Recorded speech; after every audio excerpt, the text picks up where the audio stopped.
Imaginez un peu la scène. On perd son emploi le lundi matin, genre, de manière totalement inattendue. Le mardi, boum, la voiture qui rend l'âme au beau milieu d'un carrefour. Et sous une pluie battante, évidemment. Et puis le mercredi, il y a une crise économique mondiale qui vient geler une bonne partie de nos économies. Face à un effondrement simultané de toutes ces certitudes, le réflexe humain naturel et immédiat, c'est la panique absolue, quoi. Ah ouais, c'est l'effet domino dans toute sa brutalité. C'est ça. Les mauvaises nouvelles, elles viennent jamais seules, en fait. Elles arrivent vraiment par vagues successives. Et soudainement, on ressent cette sensation très physique d'étouffer, de courir dans tous les sens sans jamais pouvoir reprendre son souffle. Avec toujours cette même question qui tourne en boucle dans la tête. Pourquoi tout s'effondre, là, maintenant, en ce moment même? Et le truc, c'est que c'est une réaction profondément inscrite dans notre biologie. Enfin, je veux dire, face à une accumulation de menaces, c'est le cerveau reptilien qui prend le relais direct. Il perçoit tout ce chaos extérieur comme un prédateur mortel, ni plus ni moins. Ouais, le fameux mode combat ou fuite, c'est ça? Exactement. C'est le fight or flight. Donc la colère, le découragement profond, ou ce sentiment d'être broyé par une machine infernale, tout ça, c'est totalement logique d'un point de vue de notre évolution. Mais bon, le vrai problème, c'est que fuir en courant ou frapper dans tous les sens, ça n'a jamais réparé un moteur de voiture, ça n'a jamais redonné un emploi, ni stabilisé une économie mondiale, quoi. Ok, décortiquons un peu ça, parce que c'est précisément le cœur des documents sur lesquels on se penche aujourd'hui pour ce décryptage. On plonge vraiment dans un texte de réflexion super percutant qui s'intitule «Rester calme dans le chaos, comment le stoïcisme peut aider quand tout part en vrille». Et notre objectif ici, c'est d'extraire, on va dire, la substantifique moelle de cette philosophie antique pour voir concrètement comment ça s'applique à nos vies hyper modernes et stressantes. C'est un sacré programme, ouais. Et d'ailleurs, il faut dissiper un malentendu tout de suite. On parle absolument pas de devenir un robot froid, un peu insensible, qui regarderait sa propre maison brûler sans même scier. Enfin, cette philosophie, elle n'a pas été inventée dans le confort feutré d'une bibliothèque bourgeoise, tu vois. Elle a été forgée littéralement sur des champs de bataille, pendant des pandémies meurtrières et sous des régimes politiques d'une instabilité vraiment terrifiante. C'est une technologie de survie mentale pure, conçue pour les pires moments. Et c'est vraiment le contexte fondamental qu'il faut toujours garder à l'esprit. Prenons un mec comme Marc Aurèle, par exemple, qui est l'une des figures de proue de ce mouvement. Il n'était pas assis tranquillement sous un arbre en train de théoriser sur la vie.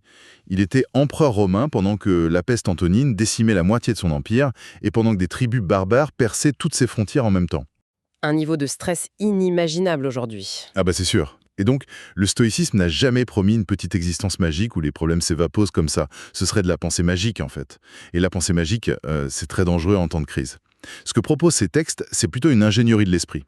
C'est comprendre comment restructurer complètement sa façon de penser et d'agir quand la réalité refuse catégoriquement de coopérer. Donc si on suit cette fameuse ingénierie de l'esprit, la toute première étape logique pour survivre au chaos, ça devrait être d'arrêter de s'épuiser à taper contre des murs en béton à main nue, non?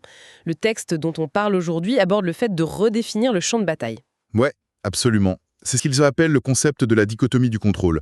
Et honnêtement, c'est l'algorithme de base du système d'exploitation stoïcien.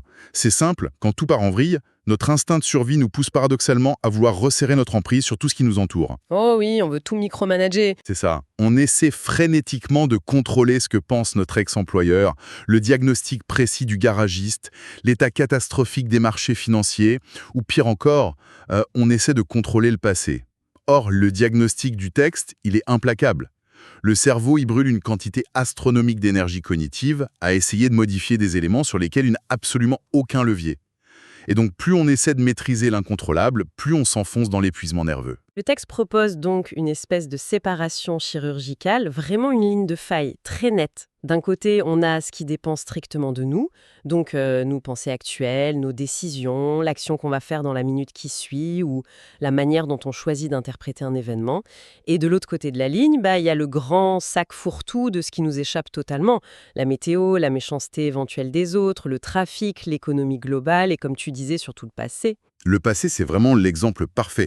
Enfin, combien d'heures on passe tous à ressasser une conversation d'hier en s'imaginant ce qu'on aurait dû répondre au bon moment? C'est de l'énergie fantôme, totalement gaspillée. La souffrance psychologique, elle s'intensifie de manière exponentielle à la seconde même où l'on confond ces deux catégories.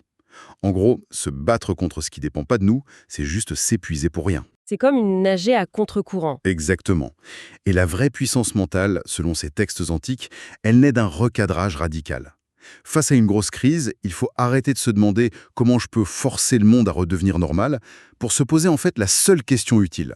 Dans les décombres de cette situation, là, tout de suite, qu'est-ce qui est réellement sous mon contrôle direct? Et inversement, qu'est-ce que je dois impérativement lâcher pour pas couler? C'est puissant. Et ce qui m'amène d'ailleurs directement à une autre notion qui m'a vraiment retourné le cerveau pendant la lecture de ces sources, c'est notre rapport au temps.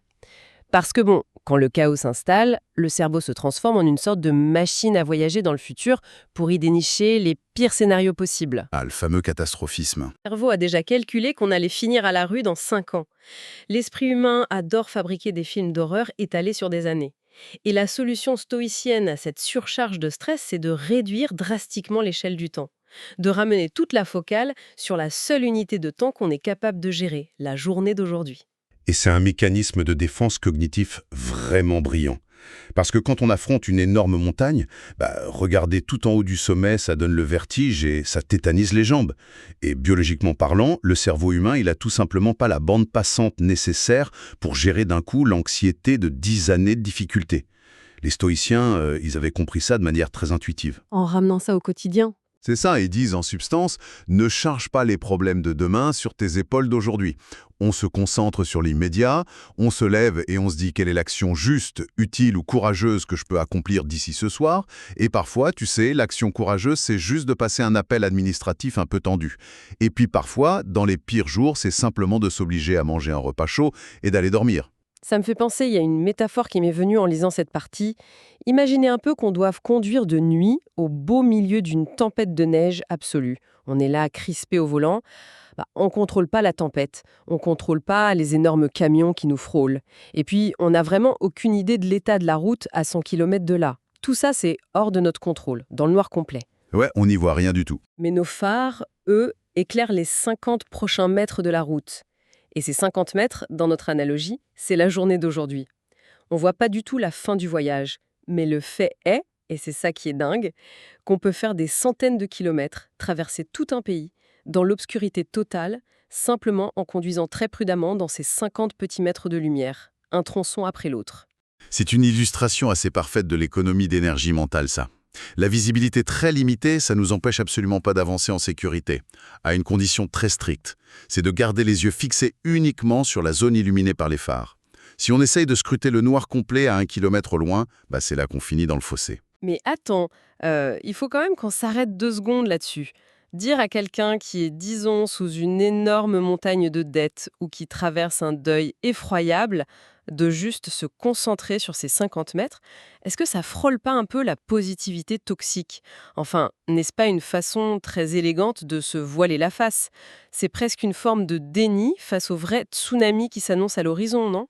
Alors c'est une excellente question, mais si on relie ça à une vision plus globale de la philosophie, on comprend très vite que c'est pas du tout ni du déni, ni de la résignation. Et cette distinction, elle est cruciale pour ceux qui nous écoutent. Les stoïciens, c'était pas du tout des hippies qui refusaient de regarder l'avenir en face. Loin de là. C'est vrai, Marc Aurèle gérait un empire. Exactement, ils planifiaient des campagnes militaires sur des années entières.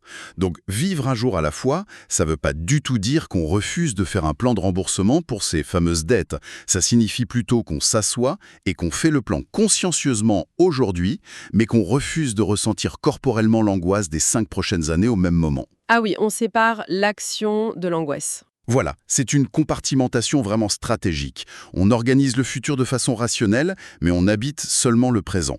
Et franchement, c'est la seule façon de ne pas se faire littéralement écraser sous le poids de l'incertitude. Bon, et c'est là que ça devient vraiment super intéressant pour la suite, parce que ça nous plonge directement dans le moteur même de la machine, nos émotions. Parce que c'est bien beau de dire de se concentrer sur aujourd'hui et d'organiser son plan, mais concrètement, que fait-on quand le corps entier tremble de peur ou qu'on a juste envie d'hurler de rage? C'est la deuxième grande étape de notre décryptage, décoder le tableau de bord de l'esprit. Et je trouve que notre texte détruit mais complètement le cliché du stoïque hyper impassible. On s'imagine toujours ce philosophe grec comme une vieille statue de marbre, tu sais, et totalement insensible à la douleur. Mais l'approche documentée ici, elle est à l'opposé exact de la répression émotionnelle. Mais absolument. C'est l'un des malentendus les plus persistants de toute l'histoire de la pensée philosophique. Le stoïcisme ne demande jamais au grand jamais de se transformer en pierre. Il propose plutôt un changement de paradigme fondamental.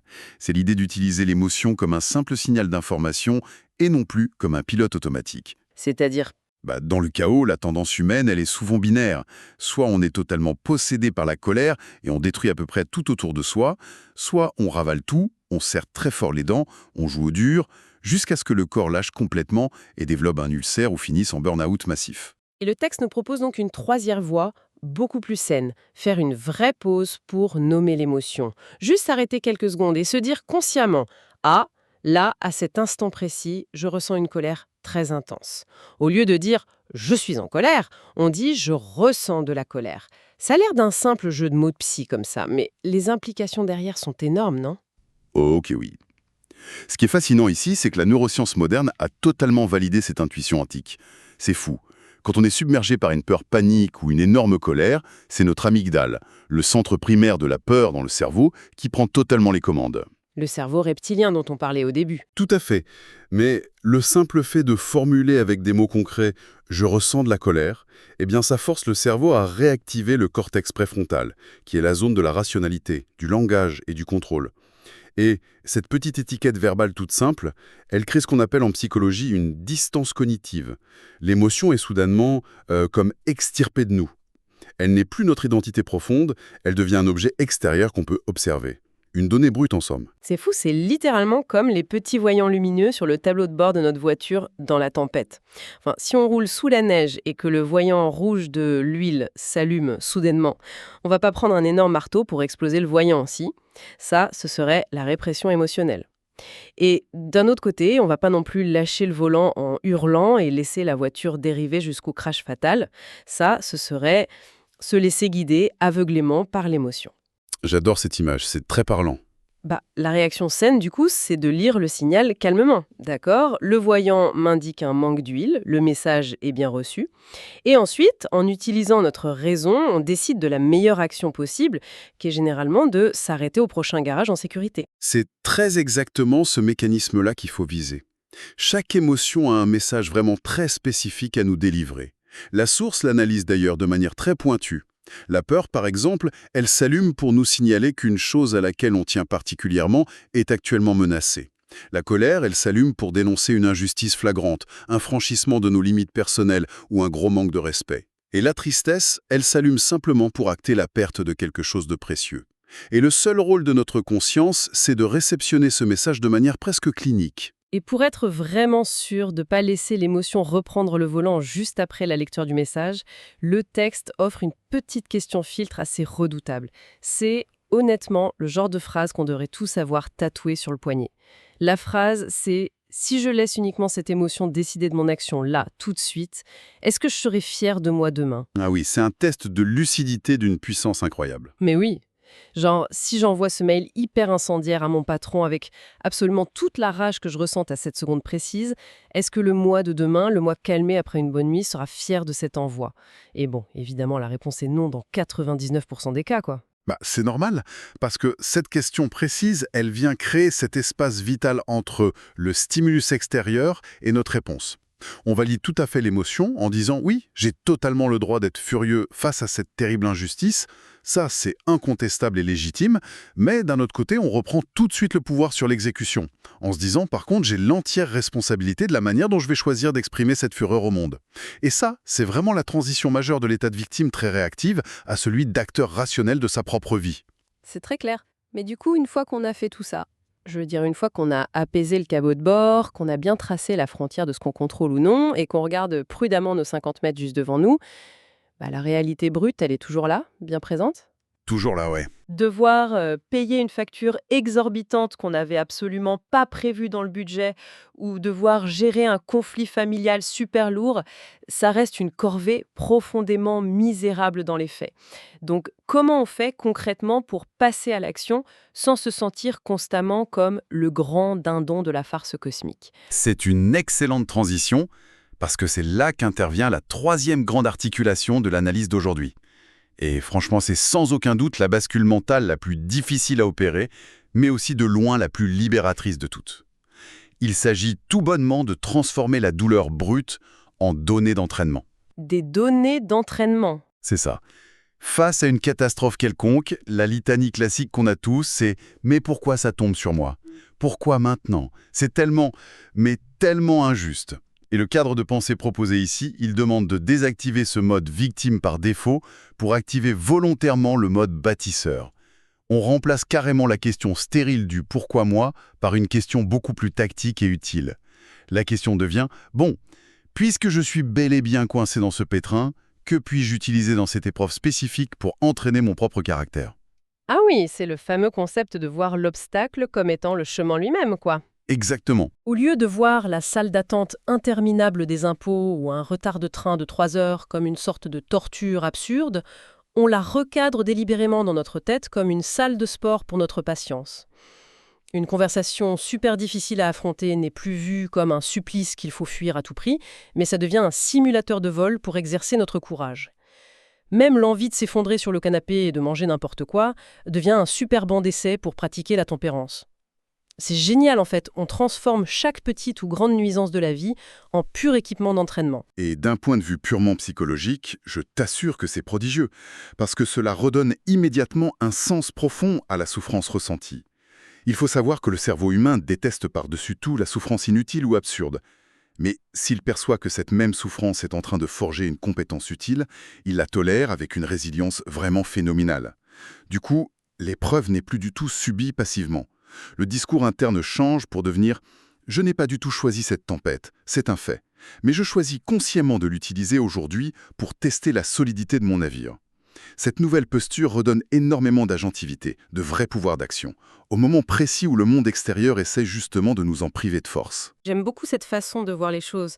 Par contre, pour réussir ce genre d'acrobatie mentale de haut niveau, il faut quand même que le corps suive derrière. Et ça, c'est la suite tout à fait logique abordée dans le texte source.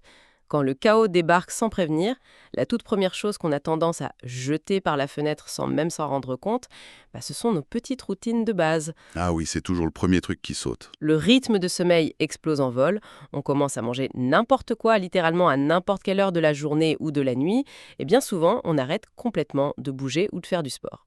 Et là-dessus, le texte sort une arme redoutable, mais alors d'une simplicité enfantine. C'est le maintien, coûte que coûte, de ce qu'ils appellent un squelette de la journée.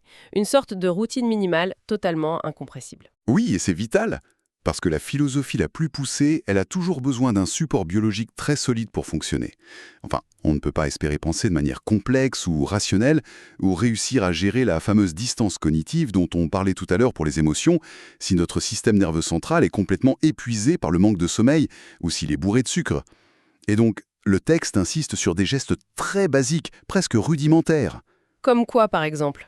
Conserver une heure de lever constante, quand il arrive, s'accorder un très court moment de silence absolu dans la journée pour faire baisser la pression, marcher un petit peu chaque jour pour évacuer physiquement le cortisol, qui est l'hormone du stress, et surtout, s'imposer une heure de déconnexion stricte et totale de tous les écrans avant d'aller dormir. En lisant ça, je me suis dit que je voyais vraiment ce squelette quotidien comme un gilet de sauvetage, en fait. Le but, c'est pas du tout d'être une prison de rigidité militaire ou un truc de productivité toxique, mais quand le bateau coule en pleine nuit, le gilet de sauvetage, il va pas magiquement arrêter l'eau de rentrer, il va pas non plus réparer la coque tout seul, mais il va vous empêcher de couler à pic quand vos bras et vos muscles seront juste beaucoup trop fatigués pour nager. Mettre son téléphone dans une autre pièce à 22 heures tapantes ou s'obliger à se lever à 7 heures du matin, même si, admettons, on n'a plus de travail où aller, ça crée dans notre quotidien un îlot très microscopique de certitude et ça rassure l'esprit. Le monde entier peut bien s'effondrer autour de nous. Le fait de savoir pertinemment qu'à 8 heures, on sera en train de boire son café dans un silence complet, c'est une preuve hyper tangible qu'on a encore une petite prise sur notre existence. Exactement. C'est un point d'ancrage fondamental pour rassurer le cerveau. Le simple fait d'accomplir fidèlement ces 4 ou 5 petites actions de base, ça envoie un signal neurobiologique très clair à l'organisme. Ça lui dit « Ok, le chaos règne dehors de façon incontrôlable, mais ici, à l'intérieur de notre routine, il y a encore de l'ordre et des lois. » Et c'est une excellente barrière protectrice contre ce sentiment de dissolution de l'identité qui guette très souvent les gens en situation de crise grave. Ce qui nous amène d'ailleurs très logiquement au tout dernier rempart de cette belle architecture de survie. Donc on récapitule, on a redéfini notre terrain d'action, on a décodé nos émotions avec notre tableau de bord, On a enfilé notre gilet de sauvetage corporel, mais la citadelle mentale, elle reste toujours très vulnérable au bombardement constant de l'extérieur. Et ça, c'est toute la question vitale de l'hygiène mentale. Le filtrage super strict de tout ce qu'on laisse entrer librement dans notre tête chaque jour. Et cela soulève une question vraiment essentielle, tout particulièrement à notre époque hyperconnectée. Il faut bien comprendre que dans un moment de grande vulnérabilité, qu'elle soit personnelle ou même collective d'ailleurs, le cerveau humain se transforme en une véritable éponge. Or, l'évolution naturelle nous a tous dotés d'un biais de négativité très très puissant. C'est-à-dire un biais de négativité. Van en prêtant beaucoup plus d'attention aux petits buissons qui bougeaient bizarrement, parce que c'était potentiellement un tigre à dents de sabre, qu'en admirant un magnifique coucher de soleil. Ignorer le coucher de soleil, ça tue pas. Ignorer le tigre, si. Et aujourd'hui, ce biais de négativité millénaire, il est allègrement piraté en permanence par les chaînes d'information en continu, par tous les algorithmes de nos réseaux sociaux et par ces polémiques artificielles montées de toutes pièces. Donc, consommer tout cela abondamment en temps de crise, c'est ni plus ni moins que de verser des gros bidons d'essence sur un feu de forêt déjà bien parti. C'est super intéressant parce qu'il y a un vrai débat de société là-dessus en ce moment. Quelqu'un pourrait tout à fait dire en nous écoutant, mais attendez les gars, si je coupe totalement les infos, si je filtre avec rigidité ce que je lis ou ce que je regarde à la télé, est-ce que ça ne devient pas une sorte d'ignorance volontaire? Est-ce que finalement, je ne deviens pas un peu un citoyen irresponsable en me coupant volontairement de la réalité et de l'actualité brûlante? Ouais, je comprends. C'est vraiment la ligne de crête délicate qu'il faut réussir à trouver. Mais la distinction, elle est bien là. S'informer dans le but d'agir concrètement, ça, c'est noble et civique. Mais s'intoxiquer d'informations juste pour s'angoisser dans son canapé, c'est extrêmement destructeur et inutile. En fait, être vaguement au courant d'une dynamique globale pour prendre une décision, c'est de l'information utile. Mais se gaver pendant 3 heures d'affilée de débats télévisés ultra-anxiogènes sur des micros-événements sur lesquels on n'a absolument aucun contrôle direct, ça c'est du pur sabotage cognitif. Le texte de base suggère d'ailleurs une question de tri, encore une fois, assez redoutable pour s'évaluer. Laquelle? Il faut se demander le contenu précis que je suis en train de consommer sur cet écran. Est-ce qu'il m'aide concrètement à devenir une personne plus lucide et plus courageuse face à l'avenir? Ou est-ce qu'il me rend plutôt plus confus, plus paranoïaque et beaucoup plus en colère contre le monde? Si la réponse penche plutôt vers la deuxième option, il faut couper la source d'information sans aucune hésitation. C'est une méthode un peu radicale, mais probablement tellement nécessaire quand on y pense. En fait, il s'agit de choisir avec un soin presque maniaque ses compagnons de route intellectuels. Quand la grosse tempête fait rage dans nos vies, chercher refuge plutôt dans des lectures un peu denses, dans l'écoute attentive de longues conversations qui prennent vraiment du recul sur le monde, ou tout simplement auprès de personnes réelles qui apportent de la nuance et de la douceur, ça change tout au quotidien. Le but, c'est de s'entourer de voix qui arrivent à relativiser, mais sans pour autant minimiser la douleur. On nie pas du tout la gravité de la situation en cours, mais on refuse catégoriquement de laisser la panique ambiante de la foule s'installer au volant de notre propre cerveau. Absolument, c'est très bien résumé. Nourrir son esprit avec de la clarté et de l'analyse, plutôt qu'avec de la pure terreur sensationnaliste, c'est un peu l'ultime rempart du contrôle stoïcien. La qualité de nos propres pensées dépendra toujours très directement de la qualité intrinsèque des informations que nous choisissons d'ingérer chaque jour. Bon, on vient de dresser une sacrée carte navigation bien complète pour la survie mentale. Si on devait résumer un peu la grande philosophie derrière tout ça pour ceux qui nous écoutent, le calme face à un désastre total n'est absolument pas une question de loterie génétique, c'est vraiment pas un don divin réservé à quelques chanceux qui auraient hérité d'un système nerveux totalement blindé. En fait, le calme, c'est un muscle. Et comme tous les muscles, c'est une discipline de fer qui s'entraîne quotidiennement. Et pour filer vraiment une toute dernière fois cette fameuse métaphore maritime qui nous a suivis, il est physiquement et humainement impossible de contrôler la durée de la tempête au-dessus de nos têtes ou la taille immense des vagues qui nous frappent. Mais on peut très certainement apprendre à bien maîtriser notre gouvernail, à lire correctement le sens des vents et surtout à construire jour après jour un navire dont la cale reste parfaitement étanche. Ouais, un espace de stabilité intérieure totalement inaltérable. Un sanctuaire qu'aucun événement extérieur, qu'aucune mauvaise nouvelle ne peut jamais venir fracturer ou envahir de force. Et c'est sans doute l'héritage le plus précieux que nous ont laissé ces grands penseurs antiques. Et c'est un arsenal d'outils redoutablement pratiques et efficaces pour traverser toutes nos turbulences avec, je dirais, un peu plus de grâce. Mais avant de se quitter, et pour clore cette belle réflexion et prolonger un peu le débat intérieur bien au-delà de ces textes fondateurs, il y a une idée quand même assez provocatrice qui émerge en filigrane de tout ce qu'on vient d'échanger. Je t'écoute. Eh bien si, comme on l'a vu ensemble, la patience ne peut se muscler activement que dans l'attente pénible. Si le vrai courage ne peut naître que lorsqu'on est face à un danger imminent. Et si la sagesse n'émerge vraiment que des cendres laissées par nos grosses erreurs. Doit-on en déduire logiquement que les crises de la vie sont en fait indispensables? Faut-il carrément aller jusqu'à espérer, peut-être très secrètement, que l'adversité frappe à notre porte, ou même prier pour que le chaos survienne un jour, uniquement afin de pouvoir atteindre notre plein et véritable potentiel psychologique? En l'absence totale de violentes tempêtes pour nous forger, l'esprit humain est-il au fond tragiquement condamné à ramollir dans une triste médiocrité? Une réflexion assez vertigineuse que je vous laisse infuser gentiment la prochaine fois que les 50 petits mètres éclairés par vos phares sembleront soudainement plonger dans la tourmente.